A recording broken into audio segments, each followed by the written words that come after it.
MP Anwarul Azim হত্যার মূল পরিকল্পনাকারী আখতারুজ্জামান ওরফে শাহীনকে যুক্তরাষ্ট্র থেকে দেশে ফেরানো সম্ভব, যদিও দেশটির সাথে বাংলাদেশের বন্দি বিনিময় চুক্তি নেই, তবে রয়েছে বিকল্প পথ।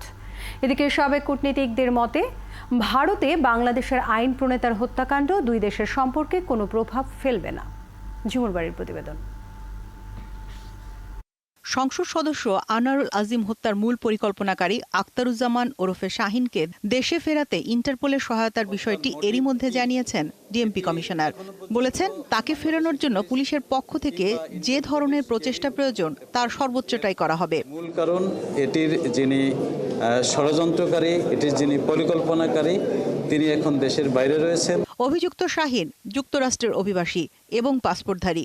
দেশটির সাথে বন্দি বিনিময় চুক্তি নেই বাংলাদেশের, কিন্তু চুক্তি ছাড়াও যে যুক্তরাষ্ট্র থেকে ফেরানো সম্ভব তার উদাহরণ রয়েছে। 1996 সালে যখন আওয়ামী লীগ সরকার ছিল, মোটামুটিভাবে এটা বন্দি বিনিময় চুক্তি ফাইনাল স্টেজে ছিল, কিন্তু যখন স্টেজে 2000 সালে মোটামুটি হবে তারপরে বিএনপি সরকার আসে। বিএনপি সরকার এটা করতে দেয় নাই, নিরুৎসাহিত করে। তার ফলে আমাদের এই খুনি আপনার আসে দোকানে থেকেছে। আপনাকে বলি, মহিউদ্দিন, খুনি মহিউদ্দিন, সে আমেরিকায় ধরা পড়ে, তখন আমরা ওখানে আন্দোলন করি যে সে একটি আপনার ওই যে অবৈধ লোক। আমেরিকান সরকার তাকে বাংলাদেশে পাঠায় এবং বিচারের সম্মুখীন হয়। এদিকে এই ঘটনার মধ্য দিয়ে বাংলাদেশ ভারত তথ্য বিনিময়ের বিষয়টি আরো জোরদার করতে পারে বলে মনে করেন সাবেক পররাষ্ট্রমন্ত্রী। Our investigators work in cooperation with each other. Ironically, it can become a symbol of cooperation. I don't know if it will.